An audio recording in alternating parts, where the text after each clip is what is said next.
You're listening to Dollars and Cents, brought to you by Midwest Money Management, your local full-service, comprehensive financial planning team. Midwest Money Management, where hope is not a strategy.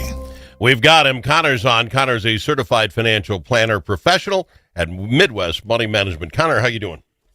Al, I'm doing well. Thanks for having me back. It's funny, we get talking a little bit about rules of thumb. And the number of people that come up to me with their rule of thumb said, well, this is a good one because, someone told me. And a lot of it has to do with the famous guy, right? The guy that's out there been doing this for a million years. This 3 to 6 times your monthly income should be in a savings deposit. Got to be liquid, or got to be an emergency fund. Yep. Okay, well, describe me what emergency fund is. I can take my monthly expenses. I know what that is. Multiply 3 or 6, which seems the rule of thumb shouldn't be as vague as that. I'm throwing it out there, right? Yeah. Just call 5. Let's just say 5, all right? Then you remember. Average it 4.5. Okay, yeah, but then it's fractions. People hate fractions. All right, so let's just say 5. So let's say it's $6,000 monthly expenses times 5, $30,000, Al, in an emergency fund. That sounds wonderful. Is it in a cookie jar on top of the fridge? What is emergency fund goal? 30 grand just sitting in the house? What does that mean? Al, there's nothing quite as exciting as talking about emergency fund rules of thumb on a Wednesday morning. I'm ready. Well, let's get into it. Let's dig into it. Okay. So here's the deal. I hear sarcasm. I'm telling you, this is what we're talking about. Huh? No, it's a good question. It is a good question. So here's the deal. So the reason this rule of thumb, 3 to 6 months, is sometimes not the best rule of thumb is exactly what you said. Well, why 3? Why 6? Why wouldn't I fall somewhere between? What do I do with it? Why do I need it? These are all things that make it specific to a person or people and their situation. It sounds like a cop-out from me, Al, but everything we talk about comes back to what are your needs and what are we doing to safeguard that? So what's the purpose of a safety fund? First of all, what is a safety fund? Well, a safety fund is basically going to be some reserve savings that primarily are going to help you essentially not go into debt if a big expense comes up that you weren't expecting and that your monthly cash flow can't handle. So for example, I just had my truck kaput 3 weeks ago. Well, that was expensive because I had to tow that thing. I had to sell the thing. I got to put a down payment on a new vehicle, all these kinds of things. So there was a cash outlay, and it's a good thing I didn't have to put it all on a credit card. Okay, right? So that's number one. Number two is kind of the more catastrophic one, and these are a little bit general, but these are generally your 2 reasons for a safety fund. And that is, hey, I get laid up or I get laid off, and now my income stops, and I need to be able to keep the lights on, essentially, until I can either find a new job or find a new situation. So the reason that it's different for different people, so getting into the 3 to 6 months, literally, and the hyphen in between that you're talking about, the 5 months or the 4.5, if I'm a single individual, one income, and it's a pretty stable gig, maybe I land more on the 3 months. If you're young, you're healthy, maybe you get laid off by your corporate job, but the truth is you're probably pretty marketable. You can get a job in a couple of months and you're just it's a breath and you move on. If you're a family, let's say young family, and Mrs. Jane is the sole income earner in the household, and the entire household, including the 2 little kids, are supported by your income, well, we might want to talk about, hey, if you lose your job, your sales job, let's say, we might want to talk about being more conservative, meaning having more cash saved in case sales go kaput and there's no commission for a couple of years or for a while. Or, hey, you get laid off and now we got to find a new job and it takes 3 months and you still need to keep the lights on, feed the kids, those kinds of things. So the other good example is, hey, you're a business owner. Now, this is a little different because this is getting into, does your safety fund need to include, we would recommend you probably have a sort of a business war chest as well. But the bottom line is you are sort of self-insuring a short-term shortfall in cash. And what does that mean? Is it in a cookie jar? Some people do put it in the cookie jar. I mean, I think that is something that happens. You're smiling. That cannot be the right answer. Even having a whole bunch of cash at the house can be a little bit dicey, depending. What I would say, especially in today's world, post 2022, post rates going up again and interest rates, the older advisors in the office joke, well, we remember when rates weren't 0 for 15 years. Fair enough. Pre the financial crisis, rates were more normal. Your mortgage was the 6 to 7 to 8% percent Yeah. plus. I mean, my grandparents had mortgages at almost 20%. Savings rates now are more normalized. Generally speaking, a CD or a money market or a high yield savings account, which we have access to today, does pay roughly what inflation is over time. So today, if we talk to a client, it's, hey, how much money do you need in your checking account to run your life? Your income comes in, your expenses go out. What's the buffer in that account? Strictly cash at your given bank, local or otherwise, to run your life. And then what's the excess cash that we're not taking investment risk? We're not trying to, buy the hot stock. We are putting that in a money market. We're making 3 to 4% interest, literal interest on that. And that is just supposed to stay there for a rainy day. That's what a safety fund is for. And that's why, 3 to 6 months, it's easy. And it's not, as far as rule of thumbs go, Alan, I'm not the biggest rule of thumb guy. That's not a bad one. I think that's a good place to start. And it's something you can kind of wrap your head around. Okay, I make X, I spend X times 3. Okay, I can get there. You got to start with something. That the last thing that you want generally is ins or outs. Everything comes in, everything goes out, and I got nothing at the end of the month. I paid for my month, but wow, I hope the car doesn't, the Ford doesn't clunk out like mine did. Now, that's how a lot of people live. I'll be honest with you. It's probably more on average how people live with not a lot of cash on hand. But that's going to be the first thing that we're going to recommend to people completely outside of our purview is just, hey, you got to get some cash on hand. I know that's not fun. I know that's not it's not high sexy. flying. It's not sexy. I don't know if I could say that on the radio or not. Oh yeah. But that's the first thing you got to do. You got to have that sleep at night. That's number one. I can't imagine. I'm going to do this because I'm going to put you on the spot with it. I can't imagine my wife and I going to Midwest Money Management and sitting down. I think you would. Al. Well, no, I Sweet. I mean, you'd call the old folks in. The other guys say, you got to come meet this couple. This guy's nuts. When I did this, 3 to 6 month thing, and my wife were setting this up, I, of course, think of myself an elite money mind because, you've been on the show for a while. Well, you're on the radio. You got the show going on. I knew all the rules of thumb. And your golfing buddies. See, I got a treasure chest of influencers. My point was, okay, if I split my my excess money up in 3 payments, and I go to the bank and I buy 1/3 of it with a 30-day money market CD. Then 30 days later, I put the next 30 in at a 60-month, and the next one at 90. Oh, I'm making interest, and every month a third of my money's coming, and then at the end of the month, and my wife looked at me like I had a third hole in my head, and she goes, go put in the savings account and stop mucking around. If we need it, we're not waiting 30 days. Like you say, the truck takes a dive. Well, in 60 days, I can get 2/3. My wife shot it down like nobody. Here's the thing. Well, first, there's a couple things going on there. One, different spouses certainly have different perspectives on how to approach everything. I mean, that's very, again, normal. What you just described is called a ladder, which is very common, especially with CDs or bonds, where you have them maturing in various sort of durations, 3 months, 6 months, because then every 3 months, like you said, you're getting some cash back. And then the idea is you would roll that to the back end of the ladder again. Yeah. I just had a conversation with a client who was thinking, money market savings or not. And I said, you know what, here's the thing. What you think you'd realistically need in the next month if it happened, or the next 3 months, like you said, how much to have a truck. And then the rest of it, if you got extra and you're really trying to be conservative, you want to do a CD, ladder that. What I would say is the truth, and from our perspective generally, and again, this just depends on the person, money market, high yield, and I'm not talking about savings account that, a certain bank gave you next to your checking account. A lot of times still, the brick and mortar banks are not offering an interest rate. It's going to pay you 0.3% or something. You're not even going to notice it. You're going to be pretty annoyed by it. There are actual high yield savings accounts that are going to pay you literally 10 or 100 times in interest what that savings account's going to pay you. But you do have to kind of go get it. So the laddering is just a lot more work, and it is a little less liquid. It's not totally a liquid. CDs aren't totally a liquid. They can be a pain in the butt. Now I got to get my wife into Midwest Money Management so you can tell her that, and she get that third eye out of her forehead like I was talking like a crazy person. Just let Al ladder. Just let him ladder. Let him have a ladder. See, this is why they're so good. I'm going to go to break. We'll be back. We're going to talk about if we brought everything over, what's he do with that? It's Connor with Midwest Money Management and Dollars and Cents. Achieving your financial goals requires individual planning and a comprehensive approach. At Midwest Money Management, our mission is to provide you with the knowledge, tools, and confidence to feel comfortable financially today and secure about tomorrow. Learn more at MidwestMoneyManagement.com. That's MidwestMoneyManagement.com. Securities offered through JW Cole Financial Inc., member FINRA and SIPC. Advisory services offered through JW Cole Advisors Inc. Midwest Money Management and JW Cole Financial Inc. and JW Cole Advisors Inc. are unaffiliated entities. Dust from livestock buildings can be harmful to your animals and to you. Coughing animals can lead to costly vet visits and other serious health problems.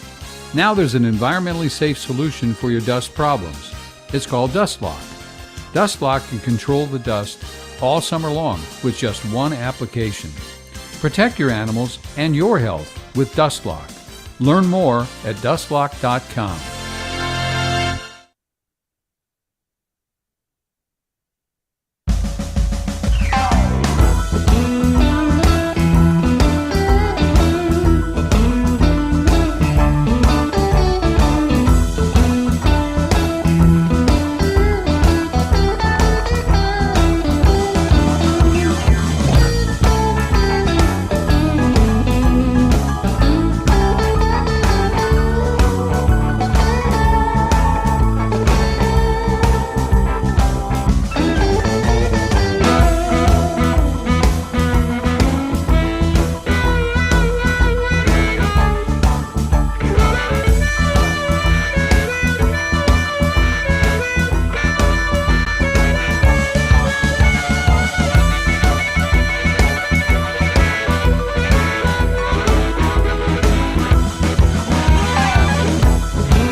As in alligator.